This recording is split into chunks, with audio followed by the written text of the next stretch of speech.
ಹಾಗೆ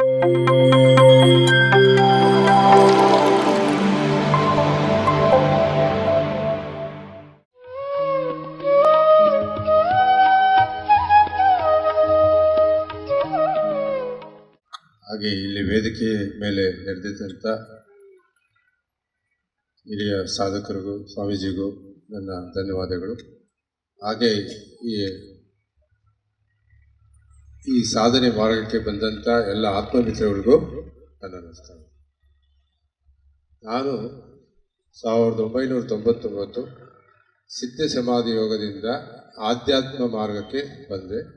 ಅಲ್ಲಿಂದ ಸುಮಾರು 10 ವರ್ಷ ಬೇರೆ ಬೇರೆ ಸಾಧನೆಗಳಿಗೆ ತೊಡಗಿದ್ದೆ. ಆದರೆ ಅಲ್ಲಿ ನನಗೆ ಸಮಾಧಾನ ಆಗಲಿಲ್ಲ. ಕೊನೆಗೆ 10 ವರ್ಷ ನಾನು ವ್ಯರ್ಥ ಮಾಡಿದೆ. 10 ವರ್ಷದ ನಂತರ ಈ ಆನಾಪಾನಸತಿ ಧ್ಯಾನ ಮಾರ್ಗಕ್ಕೆ ನಾನು ಪ್ರವೇಶ ಮಾಡಿದೆ. ಸುಮಾರು ಆಧ್ಯಾತ್ಮಿಕ ಮಾರ್ಗಕ್ಕೆ ಬಂದರೂ ಕೂಡ ಕೆಲವರು ಬರೋಕ್ಕಾಗಲ್ಲ, ಸತ್ಯ ಮಾರ್ಗವನ್ನು ಹಿಡಿಯೋಕ್ಕಾಗಲ್ಲ. ಇದು ಅದ್ಭುತವಾದ ಮಾರ್ಗ, ಆದರೆ ತುಂಬ ಶಕ್ತಿವಂತ ಮಾರ್ಗ ಇದೆ. ಸೊ ಅದಕ್ಕೆ ಯೋಗಿ ವೇಮಣ್ಣವ್ರು ಹೇಳ್ತಾರೆ, ತೆಲುಗುವಲ್ಲಿ ಹೇಳ್ತಾರೆ, ಅದು ಈ ಧ್ಯಾನ ಅನ್ನೋವನ್ನ ಪಟ್ಟನ್ನ ಹಿಡಿಬೇಡ್ರಿ, ಹಿಡಿದು ಬಿಡಬೇಡ್ರಿ, ಬಿಟ್ಟರೆ ಸಾಯುವುದು ಮೇಲು ಅಂತ ಹೇಳ್ತಾರೆ ಯೋಗಿ ವೇಮಣ್ಣವರು. ಅಂದರೆ ಅಷ್ಟು ಕಠಿಣವಾಗಿರ್ತದೆ ಈ ಧ್ಯಾನ ಮಾರ್ಗ. ಆದರೆ ಪತ್ರಿಜಿಯವರು ಏನು ಹೇಳಿದರೆ, ಅಲ್ಲಿ 18 ಆದರ್ಶ ಸೂತ್ರಗಳಿದೆ. 18 ಆದರ್ಶ ಸೂತ್ರಗಳಿದೆ. ಅದರಲ್ಲಿ 12ನೇದು, ನೀವು ಕೇವಲ ಶಿಷ್ಯರಾಗಿರಬೇಡ್ರಿ, ಮಾಸ್ಟರ್ಗಳಾಗಿ ಬೆಳೀರಿ ಅಂತ ಹೇಳಿದರು. ಸೊ ಯಾವಾಗ ನಾವು ಸಾಧನೆ ಈ ಮಾರ್ಗಕ್ಕೆ ಬಂದಾಗ ಸರಿಯಾದ ಸಾಧನೆ ಧ್ಯಾನ ಮಾಡಬೇಕು. ಸ್ವಾಧ್ಯಾಯ, ಹಿರಿಯ ಸದ್ಗುರುಗಳು ಕೊಟ್ಟಂಥ ಪುಸ್ತಕಗಳನ್ನು ಓದಬೇಕು, ಸ್ವಾಧ್ಯಾಯ. ಮತ್ತೆ ಸದ್ಗುರುಗಳ ಸಾಂಗತ್ಯ, ಅದರ ಜೊತೆಯಲ್ಲಿ ಸೇವೆ ಕೂಡ ತೊಡಗಿಸ್ಕೋಬೇಕು.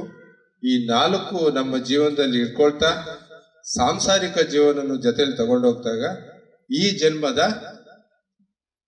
ಏನು ನಾವು ಪ್ರಣಾಳಿಕೆ ಏನು ಮುಗಿಸ್ತೀರಿ, ಹಾಗೆ ಇನ್ನೂ ಉನ್ನತ ಸ್ಥಿತಿಗೆ ನಾವು ಹೋಗ್ತೀವಿ. ಇವತ್ತು ಯಾವುದೋ ಒಂದು ಧ್ಯಾನ ನಾನು ಮಾಡ್ತಾ ಇದ್ದೀನಿ ಅಂತಂದರೆ ಅಲ್ಲ. ಇವತ್ತು ವಿದ್ಯಾಭ್ಯಾಸದಲ್ಲಿ ಯಾವುದೋ ಒಂದು 4 ಸಬ್ಜೆಕ್ಟ್ ಇರ್ತದೆ. ಕೇವಲ 1-2 ಸಬ್ಜೆಕ್ಟು ನಾನು 100 ಅಂಕ ತೆಗೆದು 2 ಸಬ್ಜೆಕ್ಟ್ ಫೇಲ್ ಆದರೆ ನಾವು ಉನ್ನತಿ ತರಗತಿಗೆ ಹೋಗೋಕ್ಕಾಗುತ್ತಾ? ಸಾಧ್ಯ ಇಲ್ಲ. ಅದಕ್ಕೆ 4 ನಾವು ಜೊತೆಲಿ ಇಟ್ಕೊಳ್ತಾ ನಮ್ಮ ಸಂಸಾರಿಕ ಜೀವನ ತಗೊಂಡು ಜೊತೆಯಲ್ಲಿ ಮಧ್ಯ ಮಾರ್ಗ ಹೋಗ್ತಾ ಇದ್ರೆ ನಮ್ಮ ಈ ಜೀವನ ಪ್ರಣಾಳಿಕೆನೂ ಆಗುತ್ತೆ, ಮುಂದುವರ್ತನೂ ಆಗುತ್ತೆ. ಇದು ಪತ್ರಿಜಿಯವರು ತಿಳಿಸ್ಕೊಟ್ಟಿದ್ದ ಮಾರ್ಗ ಇದು. ಆಮೇಲೆ ಸ್ವಾಮಿಯವರು ಹೇಳ್ತಾ ಇದ್ರು, ಈ 9 ನವರತ್ನಗಳು ಕೂಡ ಇಲ್ಲಿ ಇದೆ. 9 ನವರತ್ನಗಳಂದ್ರೆ ಇದರಲ್ಲಿ 2 ಬಿಟ್ಟು 4ನೇದು ಶ್ವಾಸವೇ ಗುರು ಅಂತ ಹೇಳಿದೆ. ನಾನು ಗುರುವಲ್ಲ, ನಾನು ಮಾರ್ಗದರ್ಶನ ಅಷ್ಟೇ. ಶ್ವಾಸವೇ ಗುರು. ಆ ಶ್ವಾಸದ ಆ ಗುರು ಹತ್ರ ಈ ಮನಸ್ಸನ್ನು, ಶಿಷ್ಯನನ್ನ ಯಾವಾಗೂ ಅಲ್ಲಿ ತಗೊಂಡೋಗಿಡ್ಬೇಕು. ಈ ಮನಸ್ಸೇ ಶಿಷ್ಯನು. ಎಷ್ಟು ಸಮಯವನ್ನ ನೀವು ಆ ಗುರು ಹತ್ರ ಕೊಡ್ತಿರ್ತೀರೋ ಅಷ್ಟು ನಿಮಗೆ ಸಹನೆ ಅನ್ನೋದು ಬೆಳೀತಾ ಹೋಗ್ತದೆ. ಯಾವುದೇ ಒಂದು ಸಾಂಸಾರಿಕ ದುಃಖಗಳಾಗ್ಬೋದು, ಆರೋಗ್ಯ ಸ್ಥಿತಿ ಆಗ್ಬೋದು, ಎಲ್ರಿಗೂ ಇರ್ತದೆ ಆ ಸಮಸ್ಯೆಗಳು, ಅದು ಹೋಗ್ತಾ ಹೋಗ್ತದೆ. ಈ ಯಾವಾಗ ನಿಮ್ಮ ಸಮಯವನ್ನ ಆ ಗುರು ಜೊತೆಯಲ್ಲಿ, ಶ್ವಾಸವನ್ನು ಗುರು ಜೊತೆಯಲ್ಲಿ ಕೊಡ್ತಾ ಹೋಗ್ಬೇಕು. ಆಗಲೇ ನಮ್ದು ಸಹನೆ ಅಂದ್ರೆ ಪ್ರಗತಿ. ಸಮಯ ಎಷ್ಟು ಕೊಡ್ತೀರೋ ಅಷ್ಟು ನಮ್ದು ಪ್ರಗತಿ ಆಗ್ತದೆ. ಆ ಪ್ರಗತಿ ಆದಾಗ ಆವಾಗ ಅದನ್ನೇ, ಆ ಪ್ರಗತಿಯನ್ನೇ ಇದನ್ನೇ ಅನುಭವ ಜ್ಞಾನ ಅಂತ ಹೇಳ್ತೀವಿ. ಈ ಎಷ್ಟು ನಾವು ಶ್ವಾಸದ ಜೊತೆಯಲ್ಲಿ ಸಹನೆ ಅಂದ್ರೆ ಸಮಯವನ್ನು ಕೊಡ್ತಾ ಕೊಡ್ತಾ ನಮಗೆ ಸಹನೆ ಅನ್ನೋದು ಪ್ರಗತಿ ಆಗ್ತದೆ. ಆ ಸಹನೆಯಿಂದ ನಮಗೆ ಅನುಭವ ಜ್ಞಾನ ಅಂತೇಳಿ. ಈ ಜ್ಞಾನವನ್ನ ನಾವು ಹಂಚಬೇಕು.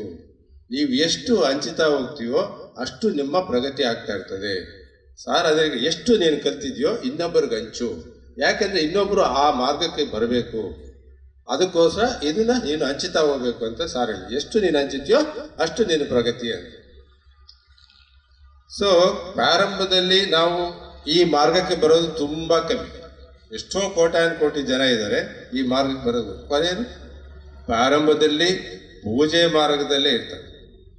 ಆ ಪೂಜೆ ನಂತರ ಸ್ತೋತ್ರಗಳು, ಲಲಿತ ಸಹಸ್ರನಾಮ, ವಿಷ್ಣು ಸಹಸ್ರನಾಮ ಯಾವುದೋ ಒಂದು ಅದಕ್ಕೆ ಮಾಡ್ತಾ ಹೋಗ್ತಾ ಇರ್ತಾರೆ. ಅಂದರೆ ಪೂಜೆ ಕೆಳಗಿನ ದೊಡ್ಡದು ಸಹಸ್ರನಾಮಗಳು ಹೇಳುವುದು. ಅದಕ್ಕೆ ಇನ್ನೂ ಮೀರಿದ್ದು ಜಪವನ್ನು ಮಾಡೋದು, ಯಾವುದೋ ನಾಮ ಜಪ. ಅದಕ್ಕಿನ್ನ ಎತ್ತರವಾದ್ದು ಧ್ಯಾನ, ಅದಕ್ಕಿನ್ನ ಲಾಸ್ಟು ಲಯ, ಅಂದರೆ ಶೂನ್ಯ ಹೊರಟೋದು. ಹಾಗೆ ದೈವ ಸ್ಥಿತಿಗೆ ಆತ್ಮನೇ ಪರಬ್ರಹ್ಮನಿಗೆ ಆ ಪರಮಾತ್ಮನ ಮಿಲನ ಆಗೋದು. ಸೊ ಇದು ಅದ್ಭುತವಾದ ಮಾರ್ಗ. ನಾನು ಮೊದಲು ಹೇಳ್ದಂಗೆ, ಯೋಗಿ ಹೇಮಣ್ಣವ್ರು ಹೇಳ್ದಂಗೆ, ಇದು ಬಂದಿದ್ದೀರಿ, ಅದು ಹಿಡ್ಕೊಳ್ಳಿ, ಸಾಧನೆ ಮಾಡಿ, ನಿಮ್ಮ ಜೀವನವನ್ನು ಧನ್ಯ ಮಾಡ್ಕೊಳ್ಳಿ ಅಂತ ಹೇಳ್ತಾ ಈ ಎರಡು ಮಾತನ್ನು ತಿಳಿಸ್ಕೊಡ್ತೀವಿ. ಧನ್ಯವಾದಗಳು.